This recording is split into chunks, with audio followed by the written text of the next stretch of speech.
நடிகர் துஷார் கபூரும் நடிகை தமன்னாவும் இணைந்து யோகா பற்றிய புத்தகம் ஒன்றினை வெளியிட்டுள்ளனர். பாயல் கிட்வானி திவாரியின் உடல் கடவுளர் பெண்களுக்கான முழுமையான யோகா பற்றிய புத்தகம் என்ற அந்த புத்தகத்தினை இருவரும் இணைந்து வெளியிட்டனர். இது குறித்து தமன்னா கூறுகையில், கடந்த 2.5 மாதங்களாக பாயல் எனக்கு யோகா பயிற்சி அளித்து வருகின்றார். இதனால் என் உடலில் மகத்தான மாற்றம் ஏற்பட்டுள்ளது. யோகா உடல் ரீதியாக மட்டுமல்லாமல் மன ரீதியாகவும் உதவக்கூடியது.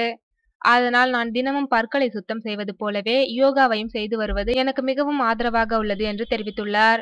துஷார் கபூர் கூறுகையில், முதலில் எனக்கு மிகவும் கடுப்பாக இருந்தது யோகா. ஆனால் கொஞ்ச நாளிலேயே இது எனக்குள் பெரிய மாற்றத்தினை தந்தது. யோகா உங்களை மிகவும் சுதந்திரமாகவும் தன்னம்பிக்கை உடையராகவும் நினைக்க செய்யும் என்று தெரிவித்துள்ளார். இந்த புத்தகம் உலக யோகா தினத்தையொட்டி வெளியிடப்பட்டுள்ளது என்பது குறிப்பிடத்தக்கது.